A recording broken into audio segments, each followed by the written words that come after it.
Hello, everybody, and welcome to Wednesday. Welcome to Wednesday. It's hump day. And of course, hump days for us mean it's time for the Dating Diaries. I am your host, Christal XO, and you guys know the other half of Dating Diaries is, of course, my partner in crime, Scorpio Moe.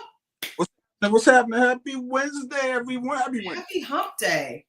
Happy Hunt Day. Wind down Wednesday. Wind down Wednesdays. I love it. I wind down Wednesdays. Let's find out who is with us midweek. Where we at, everyone? Where is everybody at? Hey, you know what? Today, I had my first retie. I'm fresh from the loctician. I had my first retie. I feel like I'm really on this journey. Okay. I'm really on this journey. Monique. Who? Monique is from South Carolina. She's just checking in. What up, Monique? What up? She's checking in from down there where my honey bunny is from. How long is that process? I don't know. I'm just locked in the journey. I don't know. No. The thing that you got done today. Oh, that I got done today. It took about 4 hours, but it was my first one. That's normal. She said between 2 to 4 hours, and hopefully it'll get shorter. Ooh. You know, but that's women spend a lot of time in the beauty shop. Valerie says, hello, my fellow Libra. Hey, girl. And Mo, I needed this long day. Welcome. I've had a long week and it's only Wednesday. So I needed this too. Cool. Hey, let me say this. Shout out to all the people, because I really, a few people have been hitting me up, sending me stuff, the listeners, the viewers, right? And shout out to the people in other time zones. I just want you to, and I think I can speak for Christal when I say this. We truly appreciate that. We do.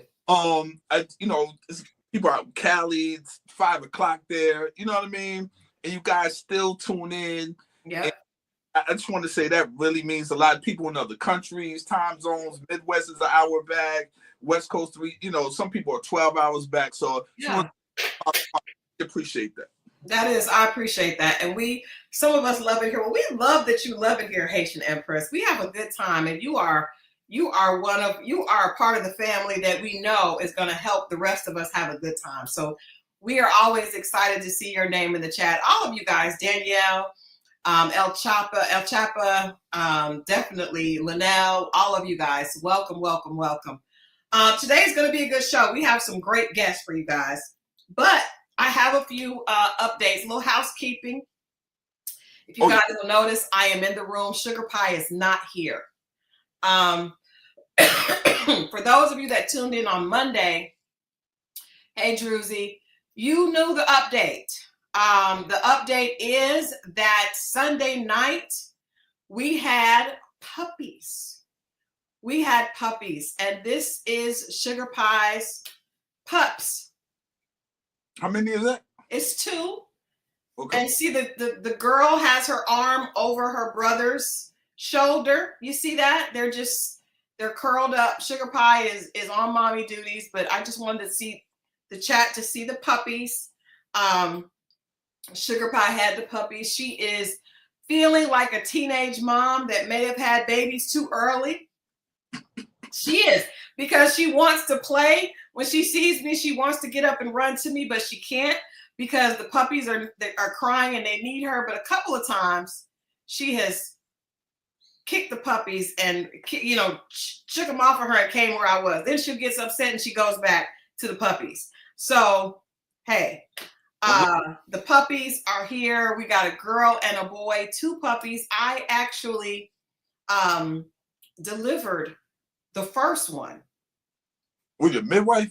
I did. I was Sugar Pie's midwife. Adrian was there and he was like, okay, the next time she pushes, because we just, the little baby's feet came out first, little puppy's feet came out first. I don't think that's how it's supposed to go. So it kept going back in. I was like, that's kind of weird. We keep seeing these little feet pop out. So yeah, well, we think we're calling her Mama Pie at this point. She's Mama Pie. Yes, the loctician is my loctician is getting a little boy, and she's so the next time I go get a retie, I'm taking him with me because he's out of here. He's out of here. Yeah, Mama Pie is her name. That was fast, boy. Woo. Yeah, 63 days. First week of February is when she had her secret rendezvous. And I guess it was kind of a breech birth, but I was able to grab the little feet.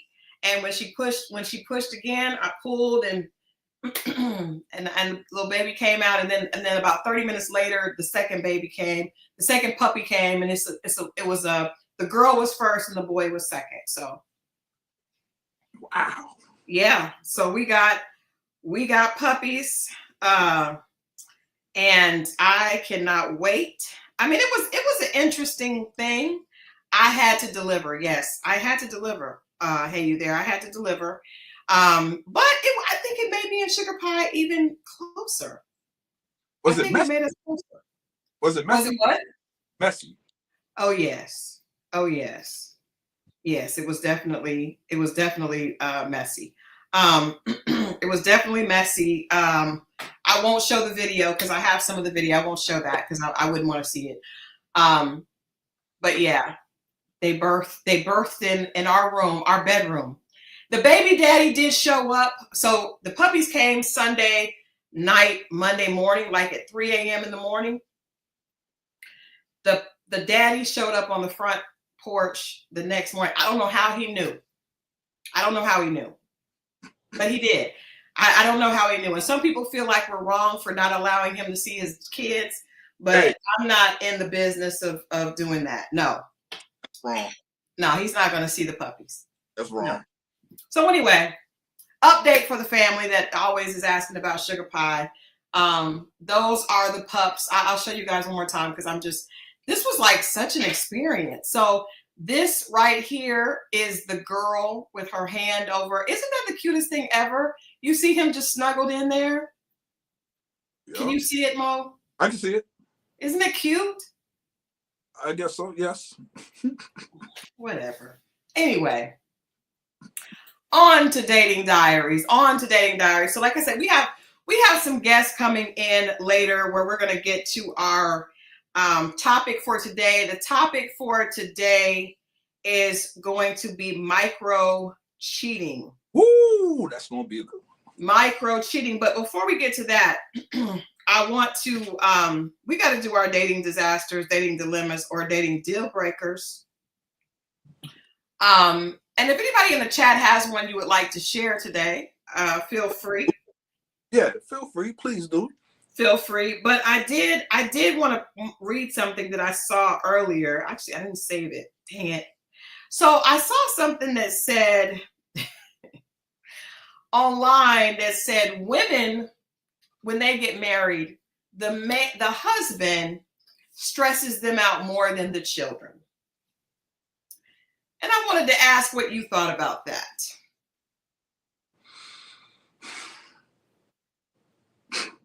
I'm just saying. I don't believe it. You don't believe it. I think they think that, but I just think, especially in the beginning, is the postpartum thing, first of all, and then the children are actually hers, so she doesn't look at it as the same as him. He's not hers per se. You know what I'm saying? This is her blood and not necessarily her to him. And I think that and a lot of times, because people are mind readers, or you don't know.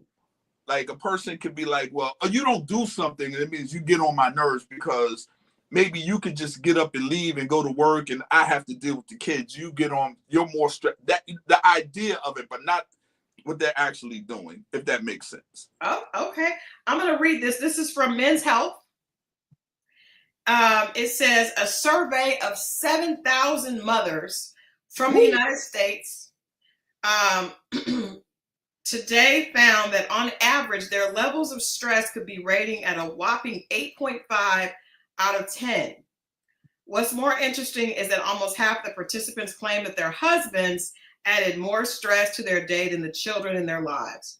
Because of this, the mothers in the survey viewed their other half as big kids rather than equal partners, leading to 46% of the participants being considerably more stressed than usual. What do you think? You're the married woman. You tell me. I don't know if Gun Boss is watching right now.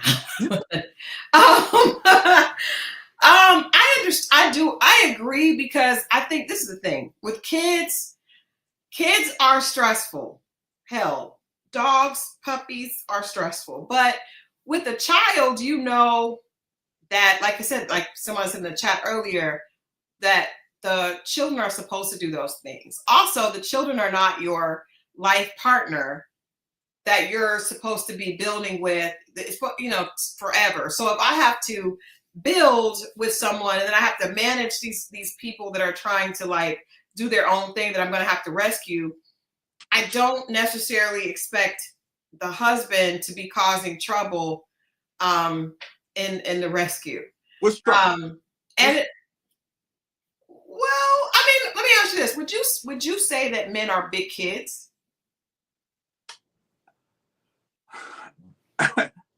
I believe that. Yeah, I believe that both parties are. That's kind of the thing in the relationship. You think women are like little girls? Because women, I think women are usually a lot more serious than men are. Yeah, I mean, because a lot of times she's been building this thing and she wants it to match up to what she's been having in her head, and when it doesn't, it's him. It's his fault. It's him. Yeah. You know, men don't tend to build that part up. We just kind of like, this is us, opposed to, no, you're not matching up to the story in my head. That this is wrong. And sometimes it's not. I can see that. I can see that. I can see women are more like, they have more expectations. Well, no. I cannot say that. I cannot say women have more expectations. I do think women come off more serious than men do, because we talked about this, how older men, they seem to just be having a good time. Older women are super like serious, and older men seem like big old kids. I think vice versa. In the beginning, if she's younger, she seems like, so maybe the roles change. You see what I'm saying? I mean, if she's younger. No, I mean, I don't mean younger. I mean, you in her younger years. They could be the same age, but in her younger years, you know. But okay, let me ask you this. I just want us to be honest, because I feel like you never hear people say that women mature early, right? We know, Kane, I'm not going to do that with you. They did. Women mature early. Go sit down. Go sit down. And go sit down. See? Women mature early. Men are usually not ready for something serious until they get much older. You said that, right? Mm-hmm. So that would suggest that women are usually a little bit more mature than men. They mature faster. Yeah, I think for the most part it's fair to say. Okay, so I don't see how it would ever go backwards. Well, I'm just saying at a younger state, like that's the whole thing of transferring the man. Yeah. Me as a father giving my daughter to somebody, now it's your responsibility. Now it's like she's kind of like your daughter now. I'm the man. I see. Okay, so you saying that in terms of the man having to take care of the woman. Well, all of it, whatever needs that you had from your parents now goes to me, right? Now, that would be nice. Now, vice versa, if the mother-in-law is like, no, take care of my son.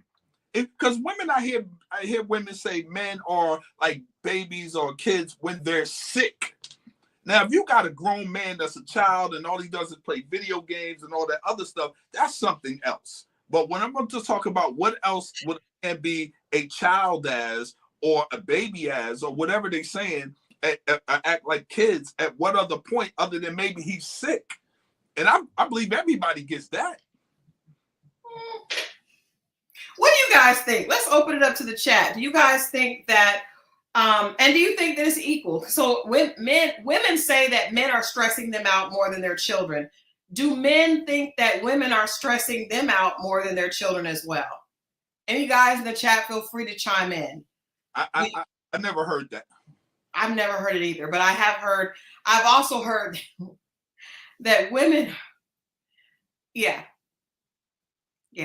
Interesting. Just interesting. I just wanted to get everyone's take on that. What do you guys think? I do think, I would say this. When I meet an older man, they're usually very jolly and happy and, kind of maybe a little crotchety, but for the most part, they're funny. They make you laugh. Older women are there's some of them that are funny, but I think there are more funny men than women. Man, I want to say a lot. I would just say this. Say it. That's why we're here. I think when life changes, depending on how you feel about yourself, that's where it starts. You see what I'm saying? Mm-hmm. So if you felt like, and this could be anybody, I don't even think this is a gender thing. Like if you are mad at where you're at or disappointed in where you're at in life and you're older, mm-hmm. you tend to wear that. True. I agree with that 100%. 100%. Whether it's your career, whether it's it could be any way from weight to career and everything in between. Well, go sub. Go sub with that weight. No, I mean that could be anybody, man or woman. The partner you chose, this ain't who you really wanted, but you gotta deal with it, and this what comes with it. It could be anything in between, but you learn to wear that. But I think men we learn to accept things and make the best of that. Hey, there's just women go to therapy and are still stressed. Facts. Facts. We do. Women talk. They talk it out. They talk to their friends. They go to therapy. They go to church. They go to the spa, and they're still stressed. Can't please these people, man. I have heard that we're hard to please. I have heard that. All right. Well, you guys let us know if you're watching this on the replay. Chime in. Let us know if you think, who do you think is the biggest stressor, men or women? And let's get into our dating disasters. I got a fresh one. Well, it's not fresh. It's old, but I haven't shared it. I can already say what? Wait, what? It's not fresh. I'm not. Gun Boss is a great dater. It's not fresh. Okay. But it's one I had not shared before. Okay. So I went on a date with a reverend, a man of the cloth. Mm-hmm. And I was a little concerned about it because, you just think that there are certain things, certain standards and things that a man of the cloth is going to keep. That, yes, he was of the cloth. And, very, nice gentleman, attractive gentleman. He was a junior pastor working on becoming, getting his own large congregation. And after we went on, there were a couple of things with this date that were shady. First of all, he was not practicing celibacy. I was, and he was not. So that was the first thing, because most men I went out with were not practicing celibacy, but I kind of was like, ooh, this would be easier because he's supposed to be practicing, and he wasn't. And he explained that he had needs. And I was like, yeah, but that's not what the good book says. Maybe he just got the pastor. Junior pastor. No, he'd been pastoring all his life. Oh, never mind. He'd been pastoring. So that wasn't, I was still like, I was like, well, I'm not doing it, but I'm just letting you know, I'm following what I'm supposed to be. He's not, it's okay. But then maybe a week later, he sent me a text asking me to donate to his personal charity to feed the homeless. And I felt some kind of way, and I want you guys to let me know, do you think I was wrong? Now, I definitely believe in charity. You know that. I definitely believe in charity. I definitely, but he sent me someone that he had went on a date with a request to PayPal or Zelle him some money to go feed the hungry. And I'm sure I was probably on a long list of people that he was sending that to, but it didn't sit well with me. Okay. It didn't sit well with me. And it's funny because this pastor, he sent me a text last week asking me to come to his Easter service. And then he also said, feel free to bring your husband. Bring your husband. And I was like, you know what? I've got to share with the XO family, because I felt very uncomfortable with getting the request, the charitable request, after the date. Was it me? Nah, you tell him you are the hungry and you're going to take yourself out to eat, and that's it. No, I just felt like it just did not feel on the up and up. I returned him to sender. Is any of them on the up and up?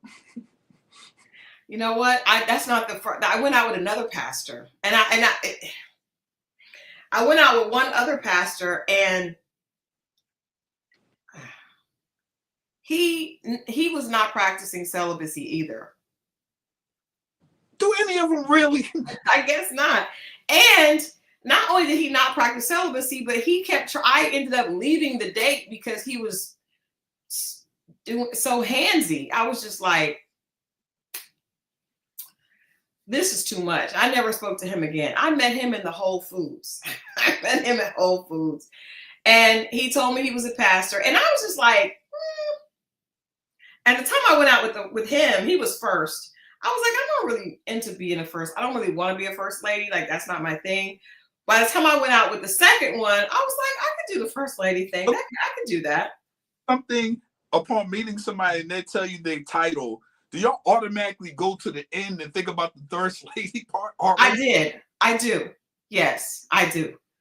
Whenever I meet someone when I was dating and I would meet them, my mind automatically goes to, can I see myself with him?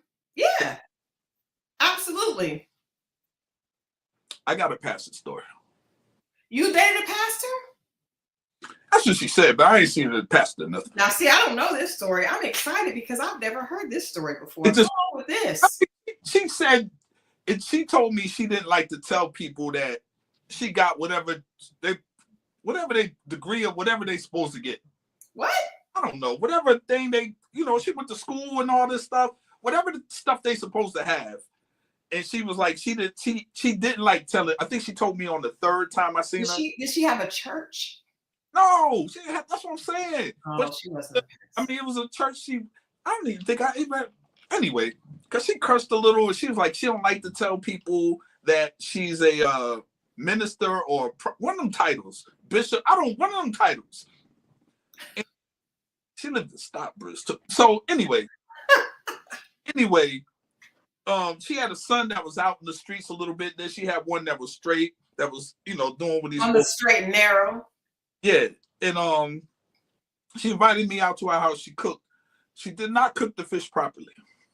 Was it too?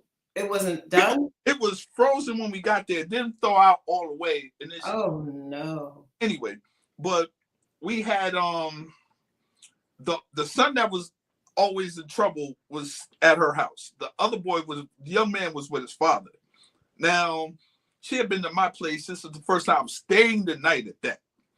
And you were over there smashing the pastor with her son there?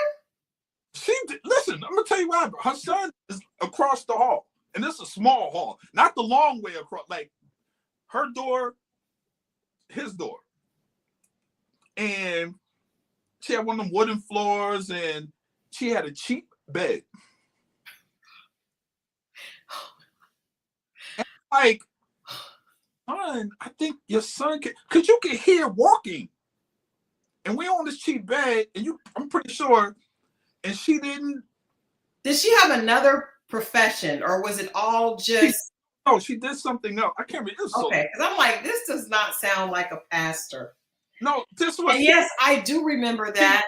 She's legally. She could practice. I don't know, but they don't really have to have a license. No, you gotta she went to anyway. She went to divinity school. One of them. But they don't give you a certificate. I'm just to preach. I mean, you get you graduate, but I mean, you just have to preach when you're called. And this is how I know she was. She didn't have a church, because if I'm not recall, I think I was at her house on a Sunday, and we didn't go to church. Well, anyway, but mine weren't pastors either. I mean, they were pastors in word, but not obviously in action, because both of them. The first one was just trying to get some, and that. It sounds like your pastor was trying to get some, or it sounds like your pastor got some. Yeah, it was. I'm not gonna lie, I was very uncomfortable, because it just seemed like there's a ranch style. No, because it was a split level. It was an older house. Okay. And I just remember it was one of them little cheap, older beds. Well, at least she wasn't taking the congregation's funds. No, I don't think she had a contract. She just told me. I don't think she did either. What is she? I think she was probably was it social media around then? No, this was about 10 years ago. Well, social media was there, but I mean, I'm just trying to figure. Well, we're talking about this. I don't know. We these are our dating disasters, and both Mo and I have dating disasters with pastors, and that's where we are at this point. We are talking about, because you would think a lot of times people tell women specifically, if you want a good man, go to church. And at this point, from what I experienced, not saying that both of those gentlemen weren't great men, but they weren't doing what I expected them to be doing, being a pastor. Are we putting too much on them, expectation-wise? I don't think because the first guy on the first date was all over me, so that's ridiculous. I heard the one pictures. I know somebody that met one in the airport, and he sent her pictures. What kind of pictures? Those kind of pictures. Oh. See, hey, Darlinda, welcome. Church is a hospital. That's a deep statement, and I believe it's very true. But I also think she said church is a hospital. I think there are people that are trying to do the right thing. I just want your intention to be right. Okay. Thank you for that, Dawn. I will make sure we get that taken care of. Okay, but you know what? We're gonna bring our guests. We have guests in the building. And before I bring them up, I want to introduce them properly, because I know they're going to add a lot to tonight's discussion. Tonight we have what? Can I turn my ceiling fan off while you do that? You can hit the ceiling fan. Okay, ceiling fan on and wine. Ladies and gentlemen, we have Antonio and Margo Taylor. They are the dynamic duo behind the creation of the Love Rekindled couples retreat in Georgia. With a shared passion for fostering strong and healthy relationships, they've embarked on a journey to create a safe space where couples could reconnect and deepen their bond. Antonio, an entrepreneur and certified relationship coach, brings over a decade of experience in helping couples navigate the complexities of relationship. Margo is also an entrepreneur and certified relationship coach with a keen eye for detail, and she complements Antonio's expertise with her organizational skills and creative vision. Together, Antonio and Margo combine their talents, knowledge, and passion to offer couples a sanctuary where they can rekindle their love, reignite their passion, better their communication, and rediscover the joy of being together. This is their podcast, The Love Rekindled Couples Retreat. Please help us welcome to Dating Diaries, Margo and Antonio. Yo. Hello, good evening, good people. Hey, what up, guys? Can y'all hear us good? We can hear you. We can hear you great. Of course, I had the opportunity to meet you guys this past weekend, and this is my co-host Scorpio Moe. Hello, what's up, good brother? How you doing? I thought I was the only one did that. How you doing, good brother? How you feel, both of y'all? We're doing amazing. Doing good brother. Amazing. Thanks for having us, guys. No, but first of all, thank you all for joining us. I immediately, when I talked to them, I was like, I got to have you guys on Dating Diaries because we have great conversations, but most importantly, we have a lot of viewers that really want positive. They want to hear positivity. They want to know how to do this right. And we come here for positivity. We don't come here to be a part of the negative narrative on relationships. And so I knew you guys would be great for great guests to have, and hopefully we can, go back and forth. I did tell Margo, so we every Wednesday we start out with a dating deal breaker, a dating dilemma, or a dating disaster. And usually we do dating disasters because they're fun. So today shared that both of us had dating disasters with pastors. This is before I got married. This is before I got married to my amazing husband, who is not here tonight. I went out with two pastors. One I met in Whole Foods. And first date, he was, he had the word of God all over the home, but yet was all over me, right? Because we went, and then I went back to my car, was at his house, and I was like, okay, I'm leaving. I'm never coming back.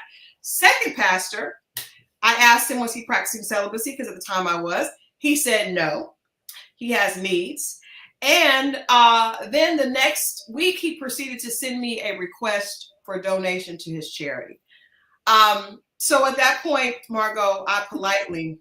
I know that's right. I was like, what? Not that I don't want to feed the homeless. I want to. I just don't want the person I'm dating to send me that without, first of all, if he had called me first. Right. But he did not. I just got a request, a Zelle request, a Cash App request. I was like, whoa. Hey, he would pass the collection plate around. Passing it virtually. And I was just like, yo. And I excused myself, from the situation. Moe dated a pastor that was not celibate at either. It seems like the pastors are not practicing celibacy. Man. And she was getting down on a Sunday morning, not going to church. I don't know what was happening.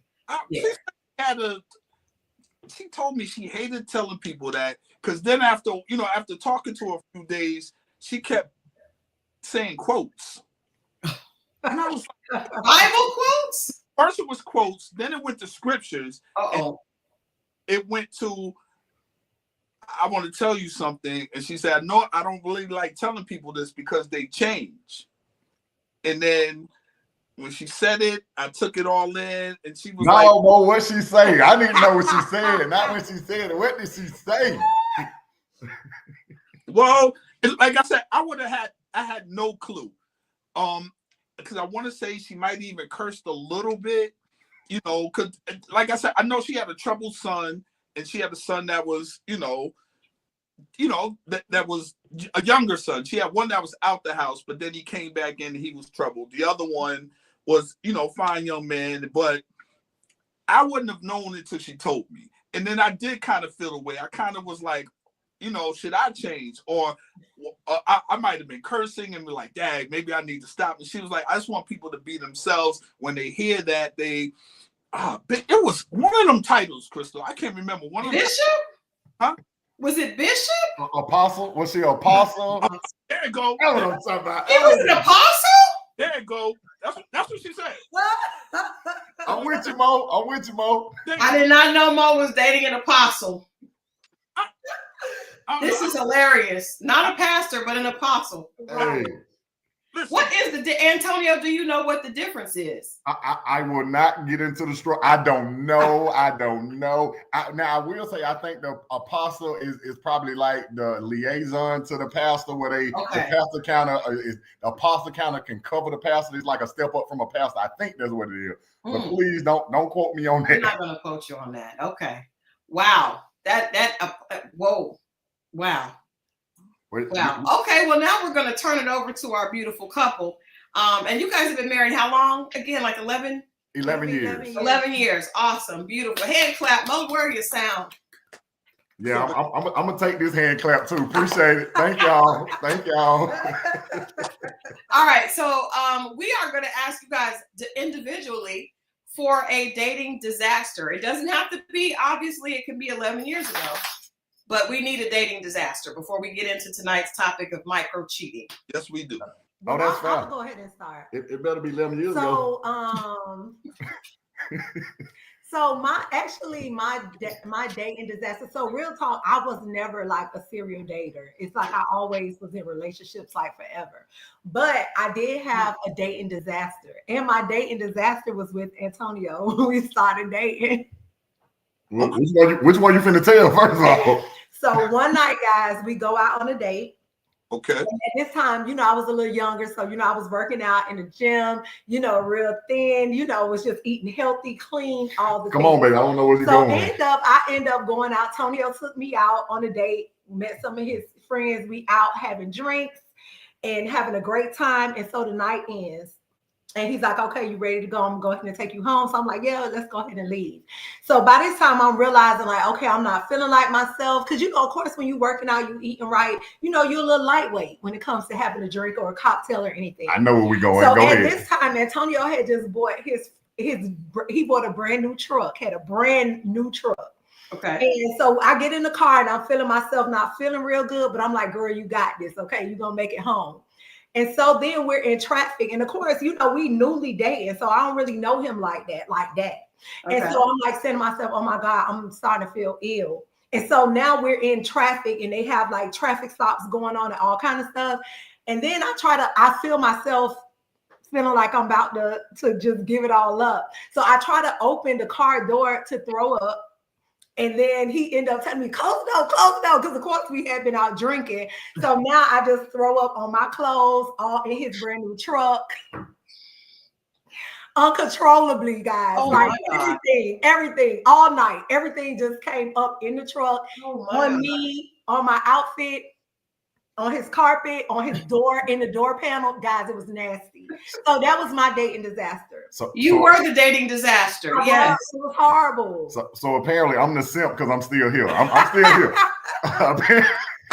Hey, I didn't have the truck 1 week. I probably had the truck like 2 days. Antonio, what were you thinking? What were you thinking when that happened?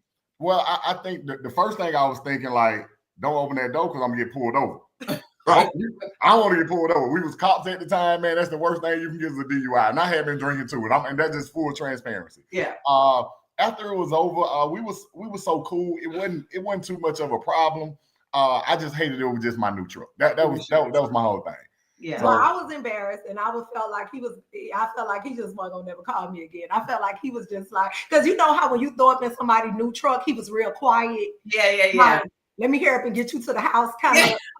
So I was like, well, that's it. He ain't gonna call me no more. Yeah, so I did have to think about was I gonna call her back, and I decided to call her back. So I think mine was definitely 11 years ago. It was with Margo. I had just went through a divorce, and I was calling myself dating. And I went out with this young lady, and she could not stop talking about her ex. Like, it was like the worst date ever. And she stayed on her phone. So like when the bill came, we going Dutch. And for me, it wasn't about the money, it's principle. And she actually got offended by it. And Wait a minute, Antonio. All right, let's talk about it. Did you decide to go Dutch because of her actions? Absolutely, I did. Wow. Absolutely, I did. Because in the mindset of, you got to think, I'm not this mature man then. I was freshly out of divorce. I was just kicking it. So if your interest is your ex, he need to pay this bill. You tell her that? Yes. And I was okay with it. I said it very respectful, but that's just what it is. Did y'all go to an expensive restaurant? It went too expensive. It was Houston's. That's decent enough. It wasn't too expensive, but even if it was McDonald's, that would have been my stance. Principle, I like it. Yeah, that's it. That is. I bet she is someplace saying that's a dating disaster. I can admit, because I too went through a divorce and I was not ready to date. I didn't talk. Did I talk about my ex? I hope I didn't. I know I was on a date one either. time crying. It was bad. I was looking out the window and I was just crying. Oh, it was bad. I was like, Christal, you have no business being on this date right now. Get off this date. Yeah. People have lied to y'all talking about get over somebody by getting with somebody else. It's lies. Lies. It is. Well, you know, for men, it's a little bit different. We'll say it's because women, we're more emotional, so our emotions be tied in. Y'all. So wait a minute. Before we move it, are you saying that men can get over by getting another woman? I do think it helped men get over things. I really do, because we're physical beings, and men rarely tap into the emotion unless we're so in love with someone. So when the relationship ends, we go back to our natural beings being hunters and physical beings.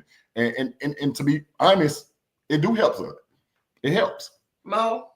No, he's absolutely right. I just think that when you're there, men tend to be present at dates. You know, we're not on the phone as much because we're paying. So we want to get everything. We want to get everything out of this date. We're present. So, you know, whether we got other stuff going on, we can focus on what's in front of us, even if it's temporary. We might go back to feeling away, you know, once we get home, but while we're there, we're present. Okay, that makes sense. That makes sense.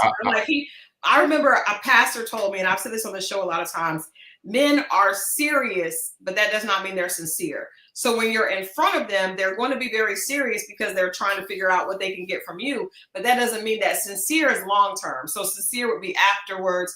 He's not always going to be sincere, but usually they can be very serious in the moment because they're focused on instantaneous gratification.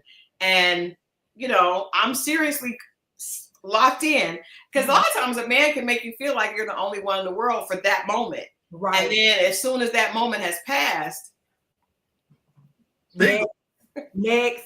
But you know what, Christal, to their point, they're present when they're in your presence. Absolutely. But like you said, outside of that, it can be something totally different. So it can be something totally different. Well, we're going to talk about today, we're talking about microcheating, because this is a new term that has come up on social media.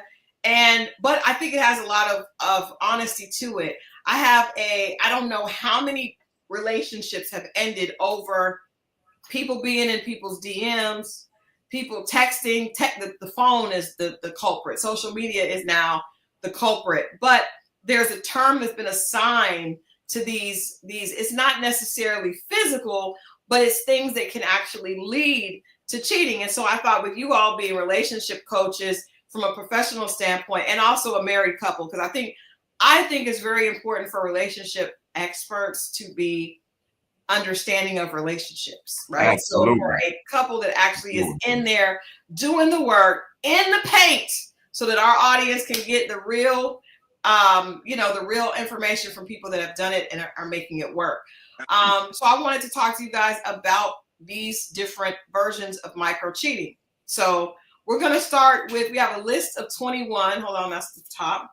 And that's not, I'm so sorry. All right, here we go. The first one is secretly messaging someone. Secretly messaging someone. And I guess that could be someone from your past. I know a lot of couples have had trouble with someone secretly messaging someone from the past that they used to be with. That's probably a lot more common for women. It's easier for us to look for what's familiar. But secretly having text conversations, DMs or inbox conversations, secretly messaging someone. How does everybody feel about that? We'll start with Margo. So I'll say I'm glad they finally gave it a name, because it's a real thing. Right. Especially in this space that we're in. If we see 10 couples, 8 to 9 of them are going to mention something that occurred on social media. Whether it was, I was watching my husband click, I was watching this. So I'm glad that you're bringing light to this topic, because it's a needed conversation. So when it comes to secretly messaging someone, let's talk about the first word, secret. Anything that's of a secret, you shouldn't be doing in your relationship. That's number one. But I feel like it happens, and it happens a lot in relationships and things of that sort.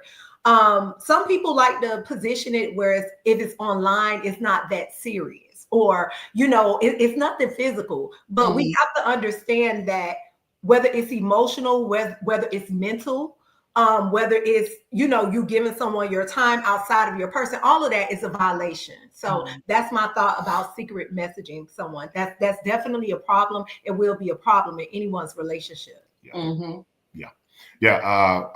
I guess for me, it's definitely a problem, and I feel like we should not be doing anything that our spouse can't see. I'm very outgoing. Margo is not. So even with my business, it's people that I do have to message. I do talk to people. I can have people that say to me, "Hey, what's up?" I have to respond to what's up because of my business. And if the what's up is something crazy, I politely delete and remove them. So it's definitely wrong. And I would tell anybody, just go ahead and just cut it off. Like block them. That is the best and safe things to do if something like that happens, because it is a violation. It is disrespectful. And it shouldn't happen. Scorpio Moe. I think, I agree with Margo. First, if you have to start off with secret, it's already wrong, right? Yeah.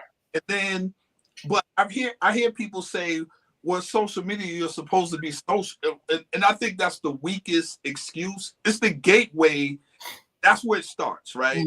Even if you might not initially know what it is. And then it leads into something. You can see where it's going. Absolutely. And like the brother said, at that point, you got to stop, cut it off, block them, or check them, something. But absolutely. But the problem is that people will make you feel like you're wrong or you're insecure because of. Yeah. And that's where I think especially a lot of men, because that's almost that's one of those triggering words. Yeah. So, do I say something, because then it's going to make it look like, and you fight with yourself before you even bring anything to her sometimes. Yeah. And then say it and it gets thrown back in your face. Now it's about you being insecure and not about the secret messaging. Yeah. Yes. Lord, a lot of time. Yes. We're going to get into that with some of these other ones, but I agree with that 100%. Yeah. Meeting someone without your partner knowing. Meeting someone, obviously that feels like the same secret thing. I do think, I want to be honest, I think that there are levels of that. I think that, Adrian and I are married. I'm just going to focus on my marriage now. So my husband is in the military, right? And he has the military is like a big fraternity, right? He has, and we got married in our 40s. So he has friends of over 20 years, male and female, that I don't know, battle buddies that I don't know. I'm sure some of them were bed buddies that I don't know and don't want to know, right? As my grandmother would say, I don't know and I don't want to know. But if Adrian was out someplace and saw one of his military friends and, spoke with them and hung out with them and came back and told me, I saw Jessica, and it wasn't planned, right?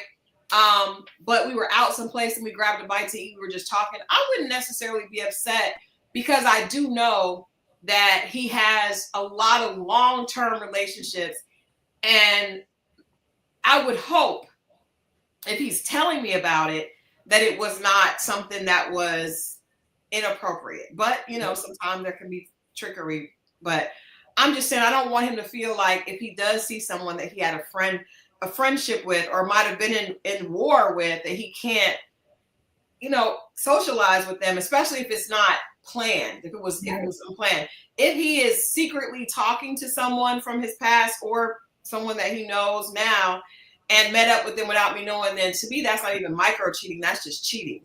It's not even micro. It's a whole cheat. Definitely. That's where I feel. Mo, I'll go to you, and then Antonio and Margo. Yeah, I was presented a couple of times by the same person was telling me, hey, this person is, and showing me the text. I got a layover in Atlanta. Can we meet up for, and they showed me their response. And then the person was like, okay, I respect it. She thought she said to them it was inappropriate. for us to. Now I don't know if that was a cover up to something else to show me a decoy for something else, but I appreciate that, because if you find out, then it feels sneaky. Yes. Like, down the line it comes up and was like, hey, remember that time when I came in? And you're looking like, what time? And you, because that's disturbing too, when everyone else in the room knows and then you find out later. That's the worst. That's the worst. So I believe the meetup, like not actually meeting up, but not knowing that you met up. Right. You understand what I'm saying? Yeah. Yeah. I pretty much that I was gonna go exactly where you was going, Mo. Trust and transparency is two different things. In a relationship, you have to operate in transparency, which means tell me stuff before it comes up.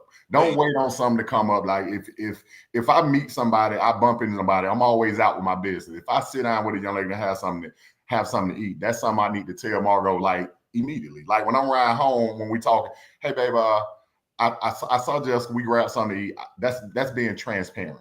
But if I wait and someone else tell Margo and she come to me and I say, yeah, I did see, I forgot to tell you, I'm being honest, but I missed the mark by not being transparent, and I can make her feel some type of way. Yeah, so that's good. I just think it's just very important just to know who you with, and you guys sit down and talk about what it's gonna be like. Like have those conversations. I think if you have conversation with your spouse, it'll save a lot of stuff. But that's my take on meeting somebody as it relates to that. Yeah, that was some good stuff. And you all brought up some great points. You know, everybody did. But you know what, Christal, I really like the fact that, because I want to bring this point up, and it's something that we talk to couples about a lot.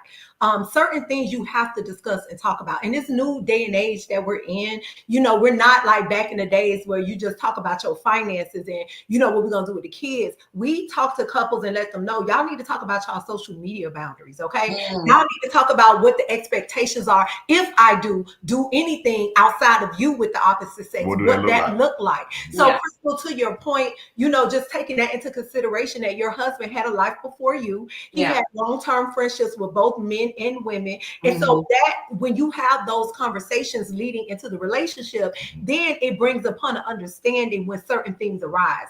But for me, when it comes to, you know, not sharing and like seeing someone and not telling your partner, it's deceitful. It breaks the trust. And regardless if your partner really reacts to it initially or not, there's something that brews when people feel or your partner is put in position to feel like they can't trust you.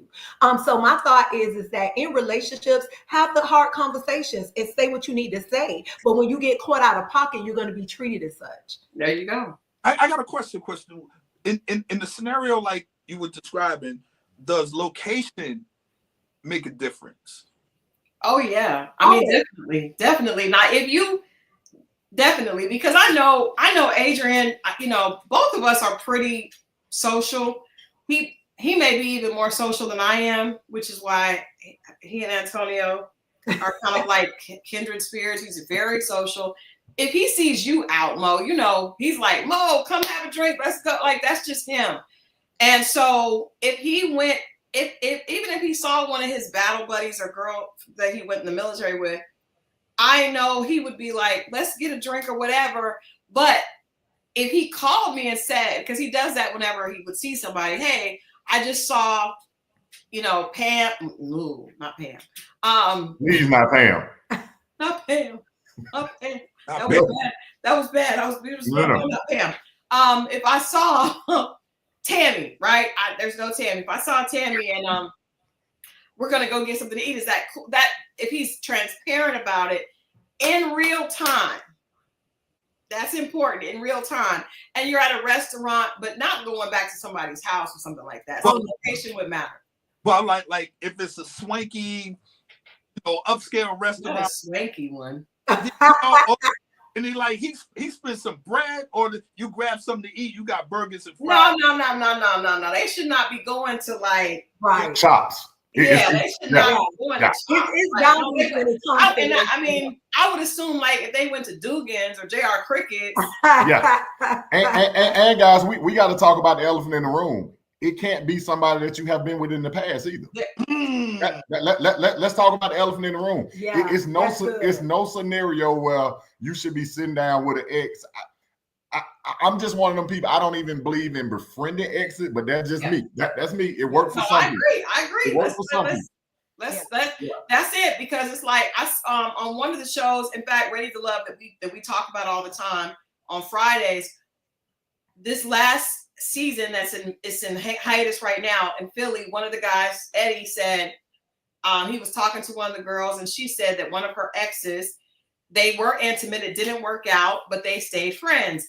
And she said, he's one of my closest friends. He was like, yeah, with me, that's not cool, because I don't like that. And she was just like, well, she went off and she was like, that's not fair. But I'm like, are you thinking about the fact that man is thinking he has to look at that man knowing that you guys had something? That's not right. Yeah, it's disrespectful, and it's wrong. You shouldn't do it, period. At the end of the day, if they were good enough that you would want to meet with them and sit down and have lunch with them when you were with them, you should have stayed with them, So my thing is that all of that is wrong. And when you get caught out of pocket like that, that's a problem. Yeah. And to Mo's point, it does matter where Antonio go eat, because Antonio is. We ain't gonna use Antonio. We're gonna say Dave. No, you're my husband. we finna make this real. Mo, we gonna use Dave. Crystal, we finna make this real clear. We gonna talk. He said, take the elephant out of the room. Let's be transparent. Let's be transparent and to say the truth. It does matter. Where you meet someone at, like, because my husband wouldn't like for me to be like, oh, I'm at the lobster bar. I'm at a spot. A garden room or something. Yeah. Like that don't work. It don't mix. So I do think where you meet at is also important as well. I agree. Why are y'all toasting over a candlelight back atmosphere? Why is the ambiance like that? Any restaurant where they bring you a light or a candle, you at the wrong place. Or the tablecloth's white, you better not be in there. Wrong place. Don't take. Now this next one is a good one, because I know this happens all the time. Number 3, complaining about your partner to the other person. So I worked in an environment up until recently. I worked in the music industry. Most of the people around me were men, right? Managers, artists, accountants, lawyers, everyone that's in the music industry. As a publicist, I was always interacting. Most of the people I interacted with on a daily basis were men. I can't tell you the number of times my colleagues would complain about their significant others, right? That's just a very natural thing. Even in my first marriage, I would say, because sometimes it can be good to get a male's perspective, right? But it feels like there's a very slippery slope between a perspective and a shoulder to cry on that turns into that part. Slippery. You know what I mean? So let's talk about that. Where do we draw the line? Because I do think that, Scorpio Moe and I have been friends for over 20 years, probably closer to 30 years. And I actually have called him one time when I was worried about Adrian, and he immediately directed me back to Adrian, right? He knows Adrian. They met early on. They became like brothers. But he immediately was like, took his side and kind of stuck up for him. So I don't think that in every situation it's bad, but let's talk about when that's inappropriate and what it looks like if it is. I'll start with Margo. Okay, so I advise couples, you have to safeguard your relationship. Your marriage, your relationship. I tell couples that all the time. So especially talking to your family and other people that are around you guys, that can be disastrous for your relationship. However, sharing your information or your disdain for your partner with someone else is a violation in itself. Yeah. How I view things, right? Yeah. However, if you do it, you open the door for a lot of things to happen. Everybody's not fortunate enough to have a Moe in their life where they have a relationship with your spouse and they love both of you all equally the same, right? But those are the ideal people that you will want in your space to confide in, right?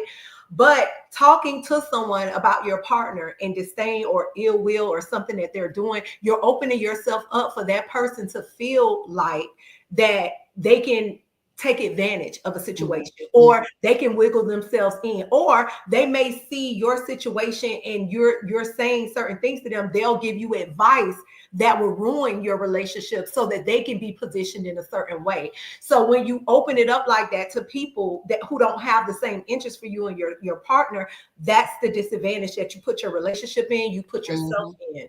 But I do feel like it is a right and appropriate way to do it. Like you were saying earlier, hey, I talked to Mo, he's my friend. He let me know that I'm wrong. He directs me back to my husband to have that hard conversation. I can respect that. And I'm sure your husband respects him as well. Yeah. So with that, that's a safe space. But anything outside of that will always yield a problem. Yeah. And I will say I was wrong. I did call him an emotional time. This was when we first got together. But I feel like that was still wrong. I should talk to him or pray about it and talk to like our therapist, because it does, you're right, it does open a door. Even if it's not inappropriate as far as that relationship, it just isn't a good practice to start taking problems to other people outside. Now, thankfully, Mo was the type of friend that was like, no, you're being you're being unreasonable. But, and I appreciate him for being that type of friend, right? But I also I knew that he is a type of friend that's going to be honest with me because he wants the best for me. But I don't think that's the right thing. So I think I was wrong in that situation, because I immediately was like, I was so mad. Oh, I was mad because he went to this place and it looked like Freaknik. And I was like, what? Now he asked me to come. But I get out the car and it's booty rocking everywhere. And I did not understand, why are we here? Like, why are we even here? You're with your single friends. Why are we here? Like, what is going on? Like, why? Is this what you want to be doing? And you should have stayed single. Like, and he's like, I'm just trying to watch the game. It was bad. And Mo was like, what? And cause that's how I'm looking right now. Me and Mo looking like, huh? No, when I told her, and I was like, he told you where he was, right? He told you to come. And she was like, yeah. I was like, bye, I'm hanging up on you. But in my defense, Margo, he told me that he was at a pizza spot. What is a pizza spot? Chicago pizza. Okay, so it is a pizza spot. It is a pizza spot. It is not a pizza spot. Oh, it is a pizza spot. I pulled up, and it looked like Freaknik. There were cheap fabrics. That's California pizza. Hey, well, you know what? Let me ask a better question. California pizza. It was not California pizza. Do they serve pizza there? Barely. Yes. But I'm just, if they serve pizza there, he's at a pizza place. Well, you know what, Christal, this is the thing though. I hear what you were saying about how you felt when you got there. And I can see how you can be in that space. But one thing you have to understand too is if your husband is inviting you into that space, and he's there in that space, regardless of what the atmosphere may be, he want his wife there with him. So that means a lot. You get what I'm saying? So he's not there for the environment, because he could have just let you stay home. So for him to pull you in that space, that means I still want to hang with my homeboys, but hey, I got my wife here with me. Y'all respect it. And so it's all good. Because that time you pulled him to that baby shower he didn't want to go to, that's how he felt. He just didn't say anything about it. But he felt that way about that baby shower. Like, why am I here? Well, but the thing, I had been working. I was like in my work face. I get here and these girls is out trying to catch something. I'm like, what are we doing here? It was Chicago pizza before the patio was around, Haitian Empress. But I don't know what it was. It must have been a big game, because it was girls. It was, I could barely find a parking space. It was wild. It was wild. Atlanta is an unserious place. Atlanta is unserious. But but okay, so what do you feel, Antonio, about conversations? Because I know if Margo, you guys get into it, I'm sure women that you work with, women that you're around, I'm sure, there's always somebody that's willing to listen. How do you feel about that? Yeah, it's pretty much what everybody's saying. And me and Margo, we feel strongly about you have to safeguard your marriage. Now, the situation with you and Mo, I honestly feel like I don't even think your husband will have a problem with you going to Mo, because he's your best friend. So I understand if you have a friend that you can go to. I totally get that. But just venting to random people like at work, everybody know how that's going to end. because they're not. First of all, they're not certified to help you. They just not, and you're not going to get no substance from them. All you're going to get is more problems. So that's just never good. I can't see nothing good coming from venting to someone else about your particular spouse. It's just a slippery slope, and it's going to end bad every time. Yeah. Okay. Here's the thing, Christal. I think that because of I know women who vent to men who they might not like the man, but they know the man has a little something for them. Mm-hmm. And you might be at work, and because a lot of times it happens at work, for attention. You're spending 40 hours a week with these people. It might even be a work husband, which is never good. You know what I mean? And I just think, like the brother was saying, it's a slippery slope, and you have to be very, very careful because it could be used against you later. That's the other part of it. I've seen that happen, and then it pops up that down the line that here's a person that knows everything about me, and I know nothing about them. Might find out about it at the Christmas party. You just never know. Yeah. I'm just saying, and there go that guy, because you hear how people talk when they're working. Then they tell another co-worker. By the time you get to the Christmas party, everyone knows your business or what they think is your business. Yeah. Right. Yeah. Uncomfortable energy. And I think that can start the wedge in between, because 9 times out of 10, the people at work are siding with you because they don't know your husband. Yeah. Mm-hmm. Yeah. Yeah. I think that's some good stuff. Lack of respect. That's what it is, Mo. And look, Mo, to your point, me and Margo, we met at work. So you're right. I know what happened at work. You're absolutely right. And too, a lot of times, when you're opening up to people who don't have your best interest at heart, they'll start letting you know all the things that your partner should be doing that they do, right? So it start making you feel like the grass is greener on the other side, or start feeling like, oh, he'll do this for his wife. Oh, he'll do. See, that's what I'm talking about. That's what I'm saying my husband need to do. Honey, all of that is fool's gold, okay? There you Get go. yourself together and go home and have that conversation with your partner and let them know what you need, because that's what happened in those spaces. So you jump in the bed with somebody that's way worse than your significant other. What? That part. Is Christal there? Yeah, we can't hear you. You can't hear you, Christal. Oh, my bad. I had to kick Kane out, so I had to mute myself. But yeah, you're right. There's always a man that'll tell you what he would do with you, what he would give to you, or do for you if your husband wasn't there. And then knowing good and well, he just talking. He's just talking. And you jump right off the ledge. Mm-mm. All right. The next one is sharing knowing looks behind your partner's back. Knowing looks, that is wild. That is wild to me. I had a story about that.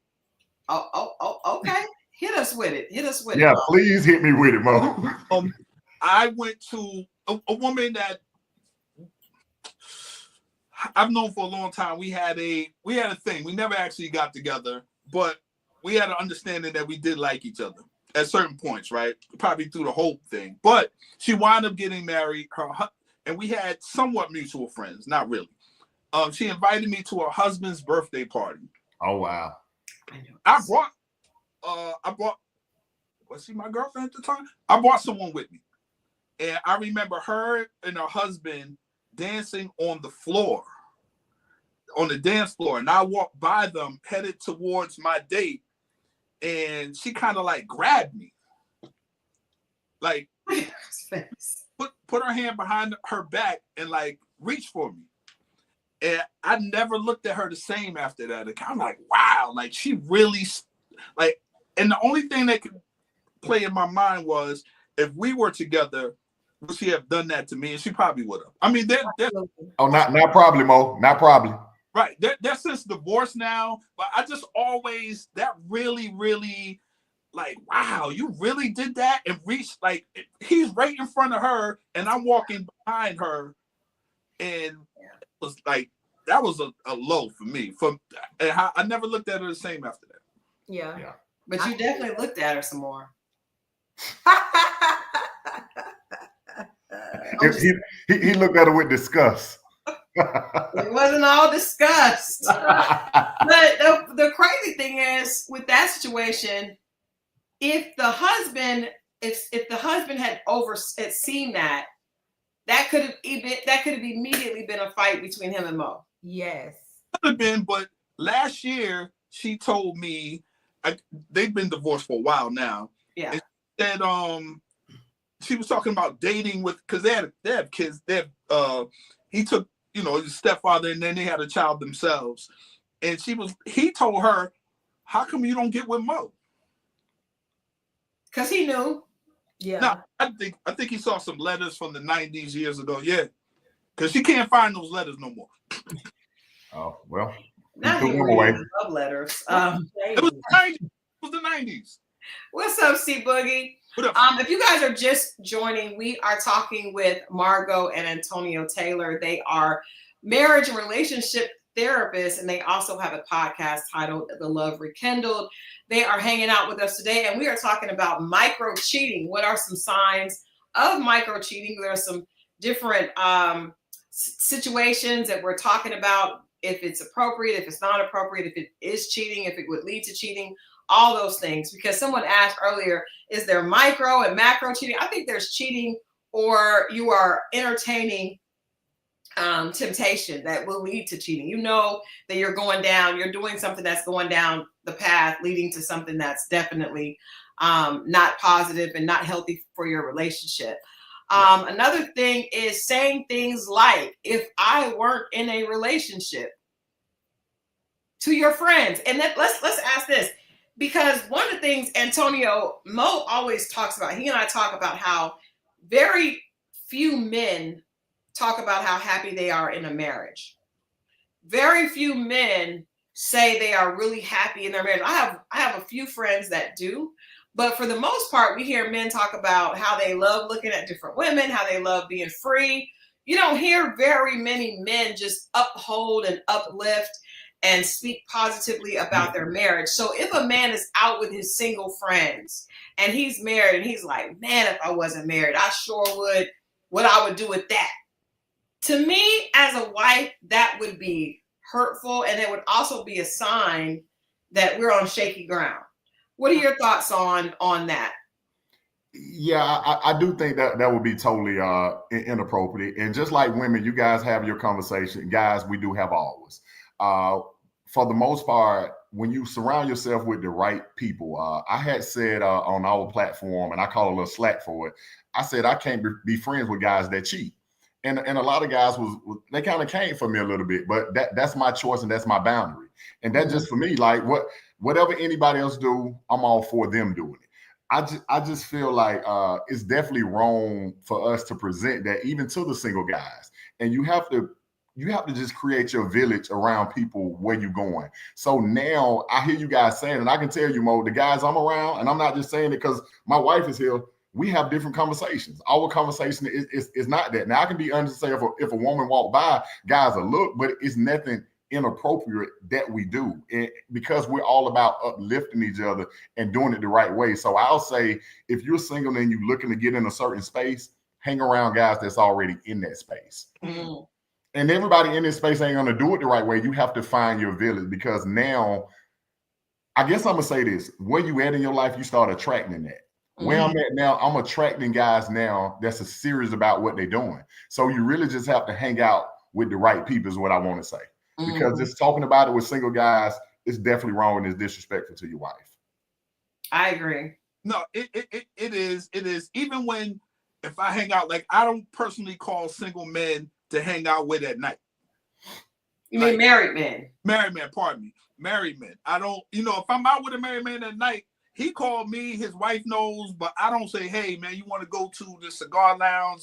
I don't, I just think that, you have your time with your woman. I don't want to pull anybody away from their family if I'm out here. But at the same time, I've been out with married men or men in relationships, not even though I'm married, and, a woman will walk by or whatever. And guys, I don't think, I'm going to be careful when I say this. They kind of live through you sometimes, what I mean? And what they would do would be like, man, you need to go ahead, man. You know, I don't want to say they encourage me to make this woman my wife or anything, but they just be like, hey, man, if I was single, if I was you, I'll go over there and say something, or I would have got her number. Then I don't think there's any harm in Nothing wrong with that. If I, because they're looking at me saying, I can't do it, but you can, so why don't you? I don't necessarily see any harm in that. It could be, but I don't necessarily, and then maybe I'm speaking from a single perspective, because if the shoe was on the other foot, and if I was married and my wife said something like that, I feel a way. It depends on how she said it. If she lusts over the guy first before she said it, it's delicate.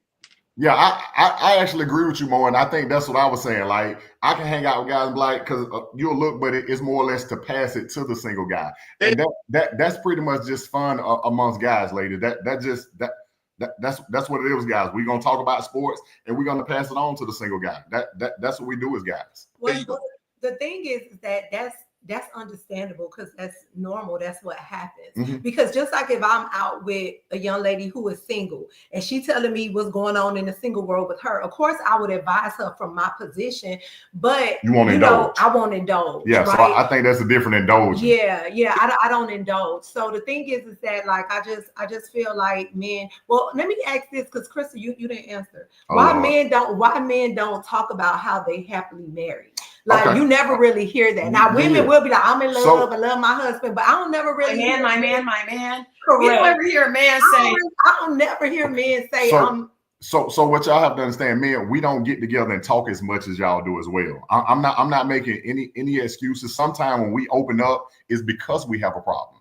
For the most part, when we just vibing, we're talking about sports. Now, a man through his actions show his friends how much he loves his wife. He'll say things about what he have done for her, what he's doing, but that's just not all a thing to do that unless something come up, because we don't spend as much time with our guys, and we need to get better, fellas. Yeah, let me ask you this though, Antonio, because for Mo being a single man, and I've heard a lot of other single men say this, like, if married men don't talk about being happy, then why would I want to get married? So it's almost like the single men, especially of a certain age, and they see a man who goes home every night to his wife, right? I can answer that. Okay. What we need to do is single men, what single men have to do, you have to attach yourself to healthy married men. Because a married man that's not healthy, he's way worse than any single man could ever be. Facts. Because he's pretty much in prison. So he's acting that out. You have to attach yourself to healed married men. And that's just what you have to do. It's no different with women if they hang out with women that's not happily married. Yeah. They get the same bashing and foolishness. So I just would challenge guys, man, it is good to be married. It is great to be married. It's good to be with one person, especially nowadays. It really is. We just don't talk about it enough. It's a great thing. I love it. That's good to hear. And I hope we hear more men. I do think that there's been more men saying that recently, because in the past, men, it's like the married man is like it's a ball and chain. Men would take their friends out for the bachelor party, like, oh my God, it's your last night to live. I'm gonna be real too. I'm gonna be real too. Please do. It's a narrative now that we just say a married man can be totally happy because of what we do. He'll sit and complain just because that's what have been happening. Thank you. And to all my married men, let's stop doing that foolishness. Like let's stop doing it, because I can see how that can kind of give other young guys. And basically what we doing, fellas, we keeping it for ourselves. We don't want y'all to know how happy we is. For real, don't be listening to that foolishness. Like, it's a bad narrative that we pushing, because I would tell all single man, if he complaining he not there, tell him he should leave then. I guarantee you he won't do that. He won't. Not, and even sometimes I tell Mo, because we have a lot of friends in common, and sometimes a man will be complaining to his male friends, and I'm like, but when I talk to him, he don't say nothing like that. He's telling me how much he loves his wife, but it's not cool to say that in front of the other men. Right. So they're trying to be cool and impress each other and seem hard, and so it's not hard to say, especially for men who aren't really at a place where they're comfortable in their own skin. They're trying to impress each other. Yeah. And so I think you're right. If the narrative, but the narrative has to change with men. It can't change with women because they feel, oh, Crystal, you just wanted to say that. No, I'm telling you, he ain't going nowhere because it's somebody he can rub on when he goes home every night. He's good. He just telling you he's not. But it's more impressive. Like, you think it's impressive to a young man, but to an older guy, it's like, it's more impressive to say that you're happy. Like, I don't understand. Yeah, married men are dropping the ball, Mo. We sitting and we're letting single men tell the narrative and be the voice. And married men, we have to get better because, guys, the married life, it is good. It really is. Spread the word. Yeah, it says spread the word. Yeah, we I like that. I like that, and I think that would stop a lot of this if I was single. You know what I mean? Yeah. Making contact. We'll do a couple of these in a group. Making contact with your exes and flirtatious joking. Now, the flirtatious joking is rampant. It's rampant because there are some people that have flirtatious personalities, or I wouldn't even say flirtatious personalities. They're outgoing, they're charming, they're charismatic. I was talking to my daughter, and we got to talk about that, y'all. We got some business, Antonio and Margo, to talk about. I bet we do. We're trying to do some matchmaking. But if I told my daughter, one of her boyfriends in high school was extremely charismatic, extremely charismatic. And I was like, it is very difficult to date and to be in a relationship with someone that is like that because women are absolutely drawn to that. And sometimes it's not that person's fault. That's just how they are with everybody. It's how they are with women. It's how they are with men. It's how they are with animals. They're just a charismatic person. And that is sometimes very difficult for a person that's not that way on the relationship. And sometimes other people can mistake their being outgoing as flirting. Yes. And it's not always that, right? Because I know for me, I'm a publicist for a long time. I was always out. I talk to anybody. I've never been one of the people that needed a drink to talk to anybody. I don't need to drink. I could talk. What are you doing? And a lot of times, but the funny thing is the guy that I would be very shy around. If I don't like you, I can talk to you all day. And a lot of times the guys that I would be talking to would think I liked them or that I was flirting with them. And I really wasn't. I was not flirting with them because I'm just a talkative, outgoing person. I used to be a lot more. Now it's kind of like, leave me alone. But when I was younger, specifically of my job, I was always out and doing that. And sometimes it wouldn't be me. It would be the person misunderstanding it. And I've also seen that happen with men because I have girlfriends that be like, girl, he was flirting with me. And I'm like, that's just him. He's just a talkative person. He's friendly. He may be complimentary, but he's not meaning it like he wants you. Yeah. So how do we deal with flirtatious joking or flirtatious energy that sometimes is not necessarily flirtatious in terms of trying to holler? It could just be a person that's just a people person, that's extremely friendly. You have to be able to read the room and know what's happening with the person that you're talking to. So like, for example, because Antonio, he's a lot like you, Crystal, in that space. He's very, open out the gate. So when he enters the room, he's going to speak, he's going to talk, he's going, hey, all the things. But the thing is that you have to allow space for your person to be who they are with boundaries. Right. So with Antonio, he and our personalities are different, but I found that it's very important that I'll allow him to be who he is authentically in our marriage, but respect it. So in order for us to do that, we had to talk about certain things because sometimes Antonio, he liked to help people. And, we at the grocery store, he'll help anybody, any woman that's struggling. You're trying to put water in your car, anything, he's there. Excuse me, ma'am, you need help. And I'm accompanying him, but I know that's what my husband enjoyed doing. So my thoughts is that you have to have boundaries in place if you do have a spouse that's a little more open, a little bit more sociable. But for instance, it can be where women will come on to him because they feel like, oh, he being nice. Oh, he trying to help me get some off the shelf. Hey, how you doing, mister? And then so he deals with that as well. So, you know, it's just one of those things where you got to be able to read the room and you got to understand what the boundaries need to be. Yeah. I like that Haitian said the boundaries are on the married people, not on the single ones, because the single people are looking like, oh, this is a good looking man helping me with my bags. I'm trying to get a man. Right. And they are on it, right? And I've learned, like, I can't expect somebody else to have my marriage as a priority. Right. Absolutely. It is the married person's responsibility to set the boundary. Antonio?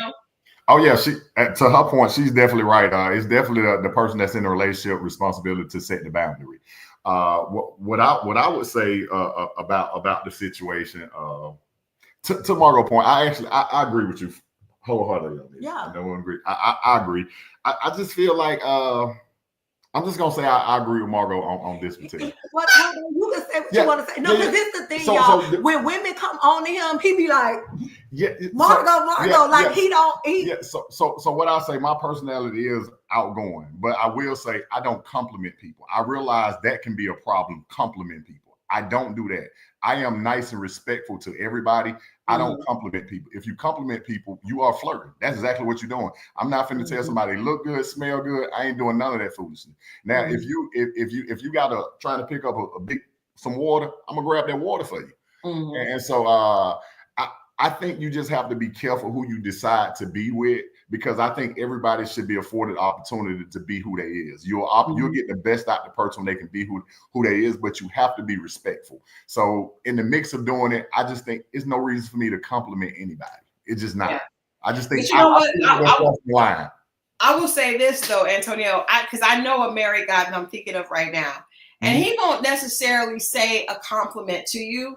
But what he will do, say he's getting some water, he'll be like, girl, you got me out here. And he'll joke. And his joking is in a way to make, because I feel like the biggest aphrodisiac is laughter. I personally feel like laughter is the biggest aphrodisiac. If you can make a woman laugh, you can probably get her to go out with you, and you can probably get something else from her, because laughter makes people comfortable. It lets that guard down. You don't even realize the walls are going down, and you're just laughing them down. You know what I mean? Yeah. Laughter. And so when a guy is funny, this married guy, he's a cheater, but he will make women laugh. And and he's testing them. Like someone said there, D says here, I believe married people do sketchy things so they can see if they still got it. This guy is cheating, but there's some guys that are not necessarily actively doing things, but they like to test the waters and cracking a few jokes, even if it's not necessarily to the person, definitely opens the door and makes it. And then you can see the woman at this point, especially in this city, the woman will walk through the door. If you can get the wall down, she'll walk through the door. So it's not even necessarily complimenting her. It could just be the joking, the flirtatious joking can be. But if I'm a joker, Christal, is it my issue or the person? Is it her issue? Because if I'm just joking, I'm just telling a joke to make you laugh. Do I have the issue or do she have the issue? She's misreading it, but I guess you have to know when she may be misreading it. I think as the man, you have to know how to pick up on, oh, she's leaning in a little too much, or she's doing, maybe I can't joke with her. Oh, yeah. So it'll definitely get to a place. I think everybody's smart enough to know that, hold on, I can't play with her. I can't do this. Now, you definitely get that. But on the onset, if I'm a funny person, I don't know who I can be funny with. But once I start being funny, I definitely have, like Margo said, I definitely have to be able to read the room and be like, okay, I can't play with her because she's taking it a whole nother way. Yeah. And I think because men don't really hit on women very much nowadays like they used to. There used to be one place here that men would, Monticello, and that place is closed down.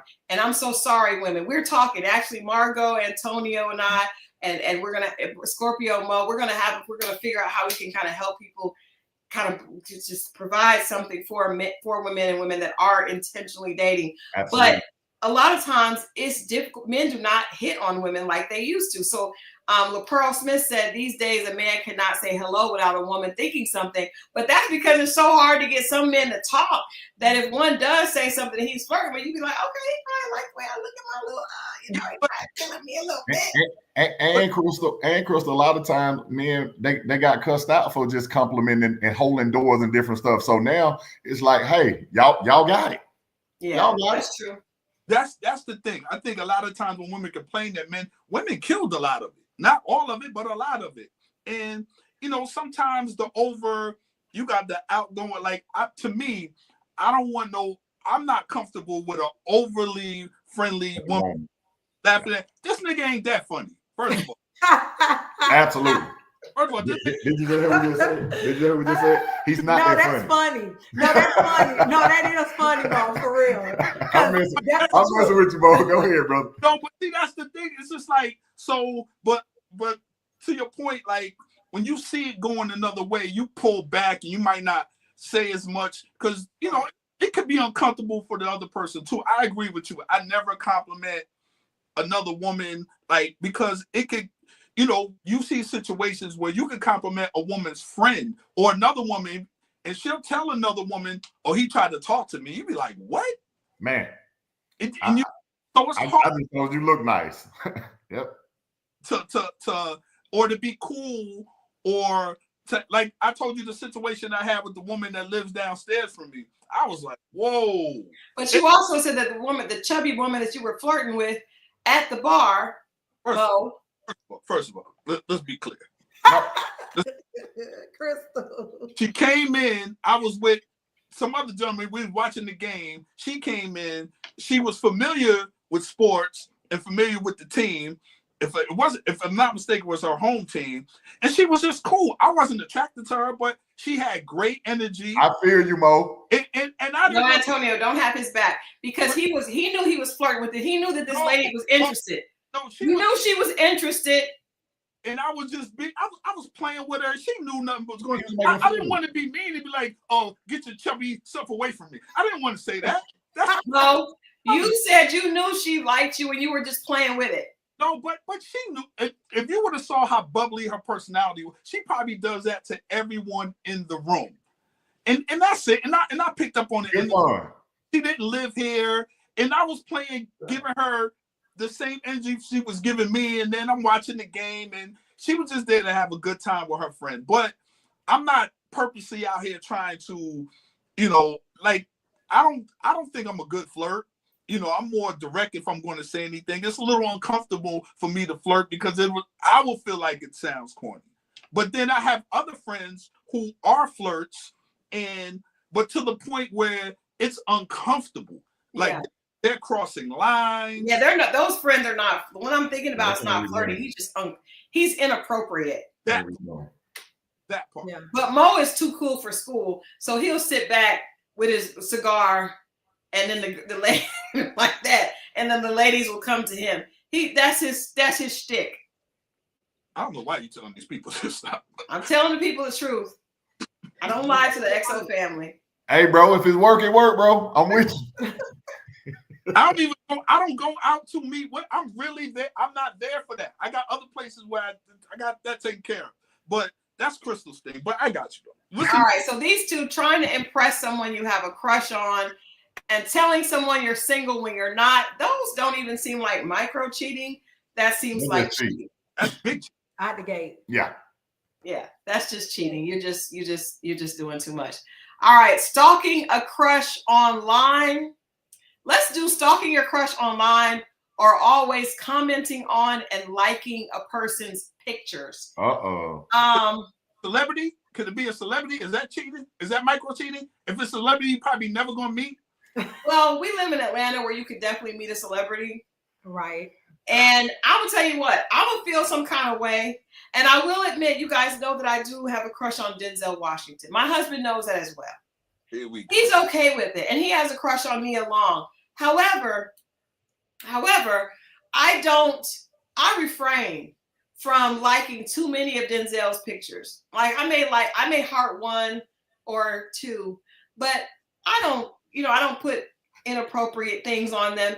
And when I see Nia Long looking ridiculously beautiful like she is, I just send it to him. I don't want him to have to go look for it. I just send it to him because I know he wants to see it. He saw it already. So nice of you. I just sent it to him. He said he got nervous one time when it came in his inbox because he was nervous.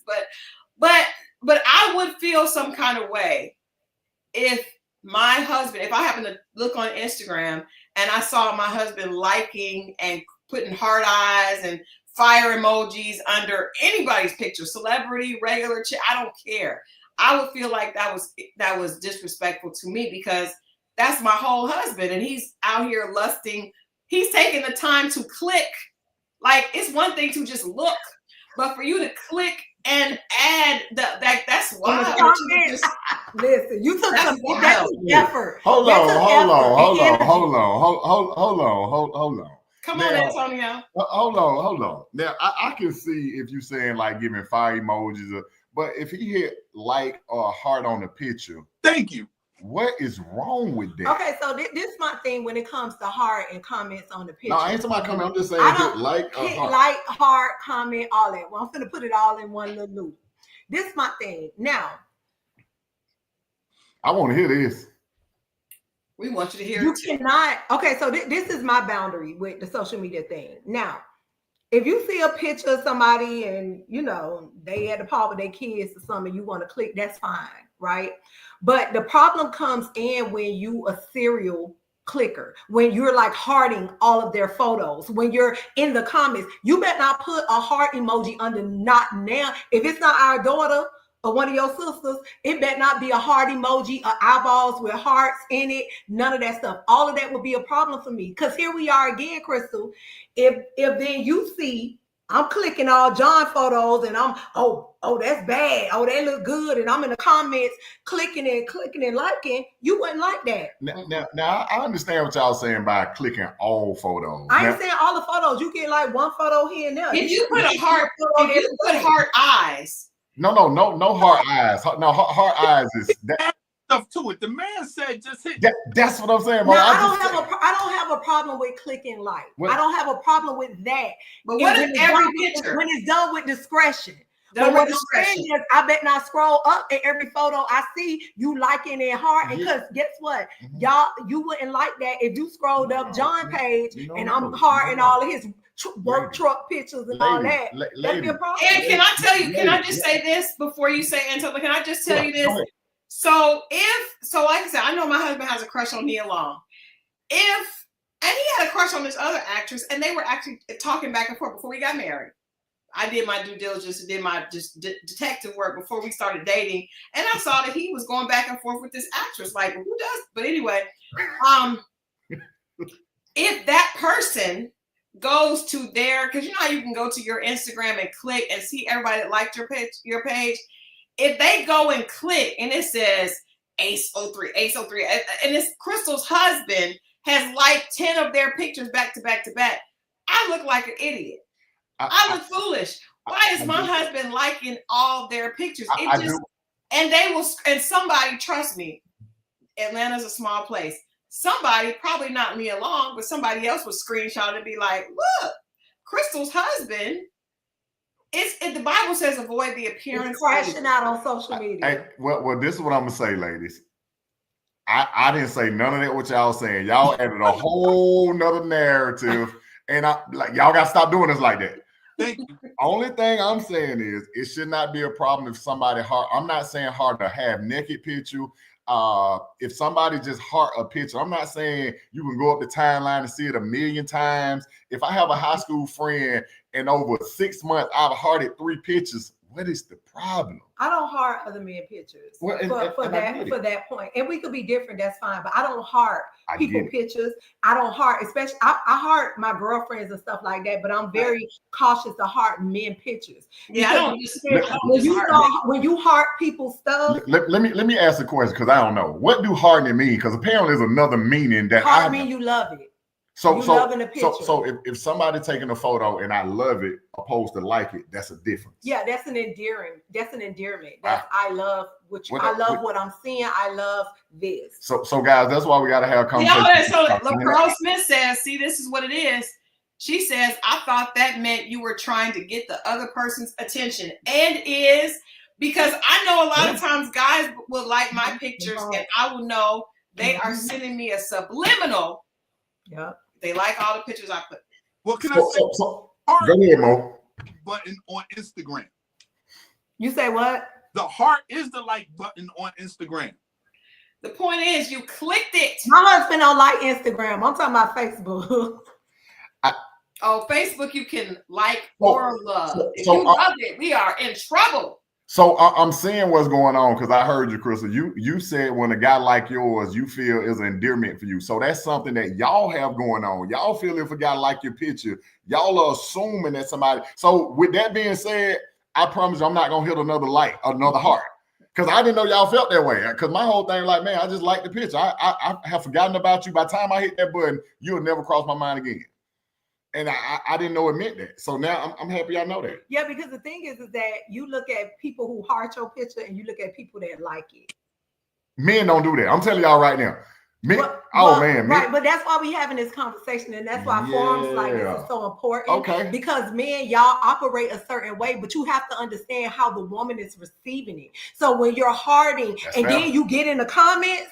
We ain't talking about no comment, baby. Come on, anybody said anything about no comment? It's a double whammy.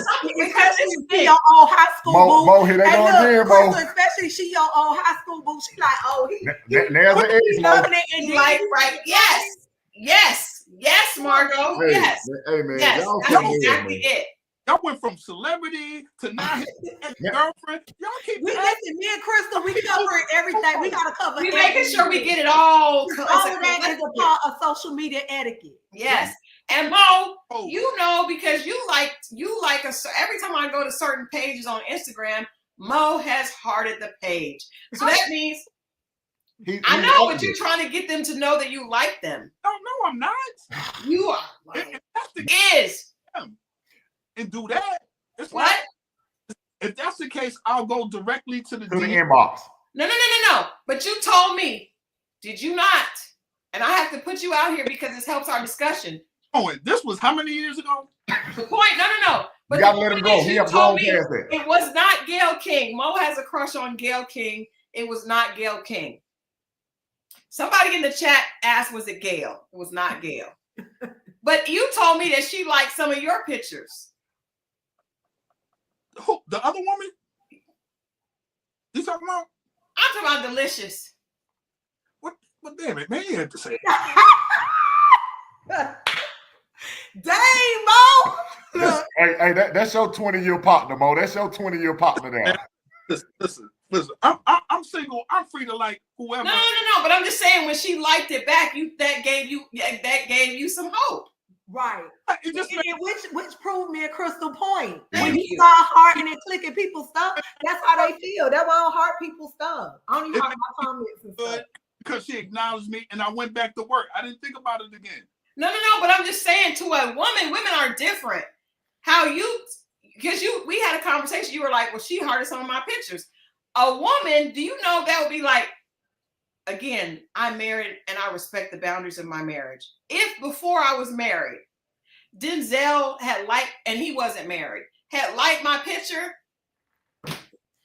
I'm creating a whole narrative. I get you, but y'all do have to give us space to understand that we don't think like y'all. Y'all have to give us that grace to understand we don't behave like y'all. And a lot of time men get boxed up, and that's probably why they talk how they so unhappy, because we have to act like y'all. We don't act that way. That's not us. Well, I don't think the point is women, we want our men to act like us. That's not the point. The point is we have to talk about the boundaries, because just like when we were talking earlier, you and I are totally different. Even our social media etiquettes are different, but we still have boundaries with it. That's true. But what we're doing is we're just talking about the sentiment and what certain things mean on social media. And this is a great conversation, because I'm sure you, Mo, and all the other men out there, you know, y'all look at social media and use it in a certain way, but it's great to hear what women think. No, it is. We're letting you guys, we giving y'all free game. Like when you need to know, and you need to know what women are thinking, because if a woman, like for instance, I'll just tell y'all,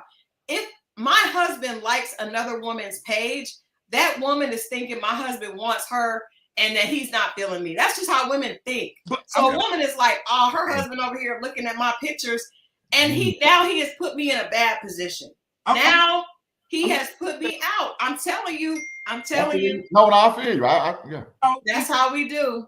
Receives information is very important. And just like I've seen this situation, I haven't even been in them, and I had to tell someone, I was like, you're around circling my friends, right? In so-called friends. And like, you got to be careful because I know how they read the room. You know, any little thing, and it's a reflection, not just on you, but it's a reflection on me. Because if you got out there and a circle of my so-called friends are around and you compliment them on their outfit, to you, it's just the outfit. But to a man, it's an extension of himself. She likes that. She might even be liking me, or she does like me. Yeah. You know, I was in a situation in the backseat of a truck of no, it was a car. We were looking, a truck pulled up, and it was a couple, a married couple who I was, the husband was driving, the wife was in the passenger seat. A car pulled up, a truck pulled up, and she was like, I like that truck. I almost think they forgot I was there. And she was like, he was like, why you all in that man's truck? And she just liked the truck. But how men receive it, a lot of times we buy things, we accumulate things to be an extension of ourselves. You like that truck, you like that man. See how crazy that might sound to you? But no, I get it. And that's why I said when I would be talking to friends, like, oh, you look nice today. That's easy for me to say to anybody. Guys would take it like she likes me, but I didn't mean it like that.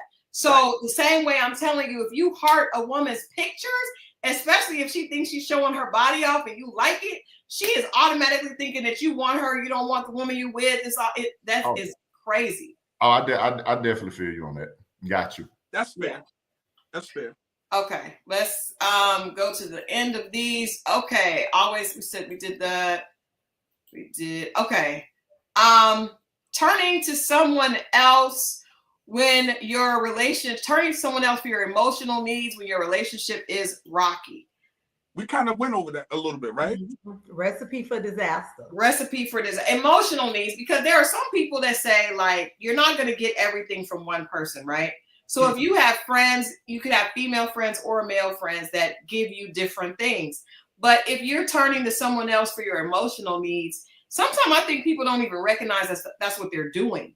Right. So how can you tell if you're married and you have a friend that you enjoy talking to? You're not talking about your husband or your wife. You're just enjoying maybe you guys have similar interests and you work to get work. Like you said, Mo, earlier, work is a very dangerous place. You have similar interests. You're talking, you're working together, and you're accomplishing things together. That could be feeding you emotionally. How do you know if you're in a dangerous place with that? Because sometimes that can start off very, very innocent.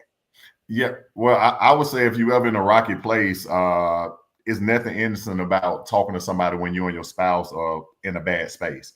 You probably need to turn to the professional because you're already in a vulnerable state. So that is chaotic. And it's actually like probably the worst thing you can do. When you're in a bad space, go to somebody else. It's probably the worst thing that you can do, in my opinion.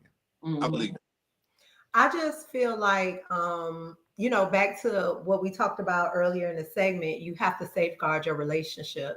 And you have to understand when you're in an open space emotionally and you're in that space where you're not feeling like you're being loved the way that you need to be loved, or you're getting the things that you need, you're very vulnerable. Right. Yeah. So when you're vulnerable in a vulnerable state and you're talking to somebody, you're going to run into the same thing we were saying earlier. Oh, well, maybe he could see when I do this how I handle this. You get what I'm saying? And then you start leaning in, feeling like the grass is greener on the other side. So I just feel like at the end of the day, you have to learn how to have the hard conversations with your person. And that's something that I really stand on. I encourage, because a lot of times the conversations that we can have with each other to alleviate a lot of those issues, we choose to avoid. Yeah. And only if we really just sit down and have real heartfelt conversations, you can really just address the things you need to address. So going outside your relationship for emotional support is wrong. It's wrong. On so many levels, it's wrong. Yeah.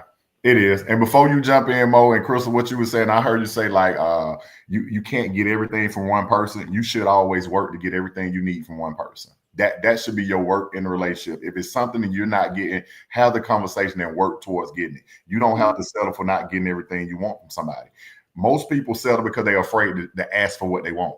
You just got to have those tough conversations. If you're not getting enough sex, anything you're not getting enough of, attention, have the conversation. Right. I like that. I like that. Go ahead, Mo. I got a question.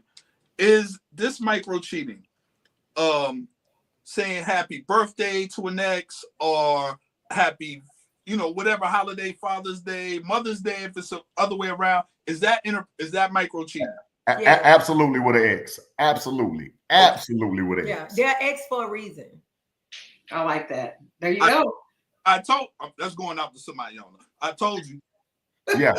I just think it's so disrespectful to give an ex space in your new relationship. That's like the worst thing you can do to the new person. Yeah, it is. That is so true. I agree with that. Well, first of all, I want to thank you guys for coming on, but I want to ask you guys to tell our audience a little bit about what you do and what you have learned with the counseling and the therapy that you guys have with couples today. What are some things that you guys have learned about how to have a successful marriage in 2025, which a lot of people don't even think. A lot of our chat does not believe that's even possible. So can you share a little bit about what you guys have learned and what you do? Yeah, I'll talk about what I've learned. I'll let Margo jump into what we do. The biggest thing I've learned with all of the couples that we have coached, you have to have tough conversations. And you always, before you get married, you got to have premarital counseling. Do not get into a marriage without premarital counseling. And the last thing I learned, this the biggest thing, you have to get to know the little boy and little girl and that person that you with. You have to. You have not met them. You can't get through nothing until you get to know the little boy and the little girl. That's the biggest thing I have learned. And the last thing, you have to get together with somebody for purpose. Stop getting with people for purpose. Start your relationship on purpose and have a purpose together. So that's the thing that I've learned with coaching people and all of that good stuff. That's the biggest thing. That's good. Yeah, first I want to say thank you guys so much for having us. We had a great time with some good conversation. We really enjoyed you all. And Antonio and I, we're relationship coaches and we're the founders of the Love Rekindled community. Super excited about all the amazing things that we have going on. We have built the community. Originally, it started off as a couples community, but we've recently opened it up to intentional daters. We have a full community that we support families. So we support the youth, intentional daters, and couples. What we do is we create events, conferences, retreats, different experiences for families to come out, for couples to come out and receive the things that they need. And we also have the Love Rekindled show platform that we use to showcase the resources that we have in our communities. We talk about real life topics that all families, all people deal with. And we also don't just talk about the topics, we bring real solutions to the issues that we have in our community, because we're all about understanding that we are stronger together. So, if you guys are interested in any, couples therapy, you're wanting to find a community where you can grow your marriage, where we have amazing resources, amazing therapists, counselors, we have, you name it, we have it. Anything that a community need, we have it here at the Love Rekindle. And you guys can check us out and visit us at theloverekindle.com, and also follow us on Instagram and Facebook platforms. And one thing we did as well. Good commercial. That was a good commercial, y'all. One thing we did as well, we did a speed dating event in January for singles. So we had about 50 people come out, and we're interested. We're going to be doing another speed dating really soon. I know Christal, Margo are going to get with you with that, but we definitely all about just bridging, just bringing everybody together. Bridging the gap.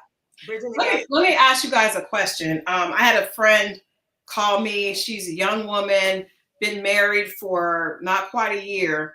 And she discovered that her significant other has been having inappropriate conversations. Now, we don't know if anything else has happened, but according to him, they're only conversations, but they're very inappropriate pictures and things like that. And she asked me, I think I said this to you guys this past weekend, like, Christal, is there any hope for marriage? Like, do all men cheat? Are all men going to do this? And as much as any of my daughter was like, Mom, this was the one couple I thought, was in a good space. What do you guys say to someone that is dealing with that? 2025, everyone has social media. Everyone is looking at their phones. Everyone is, looking at what's next, what advice would you give to a young couple, or even someone that's, thinking about getting married, that doesn't want to, that wants to avoid that type of heartbreak? Well, the thing is that when your relationship and your marriage is at a place, when you find out that your spouse is cheating and you're reading text messages and looking at pictures, it's a lot of things that you guys overlooked. It's a lot of things that happen that you guys didn't deal with. And sometimes what we do try to tell couples is that marriage isn't easy. If it was easy, everybody would do it.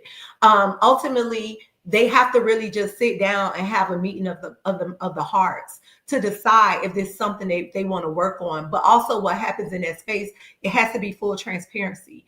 It has to be some real hard conversations as to why you did this, why you thought it was okay. And let's dive into the deeper things that you're dealing with as far as things that you didn't get. Because see, the thing is that when someone get caught cheating, it's certain things that happen along the way. It could have been rejection that took place. It could have been, avoidance that took place in the relationship. So ultimately, the idea is to get to the bottom of it.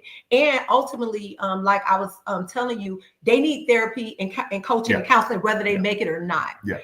Because things need to be addressed, especially if they have children and stuff who are involved in a relationship. You have to get a full resolve with what's happening so you can move forward healthy. Yeah, and I think something you said, Christal, I think you said they haven't been married not even a year. The reality of it is they have to get in therapy and get a marriage a chance.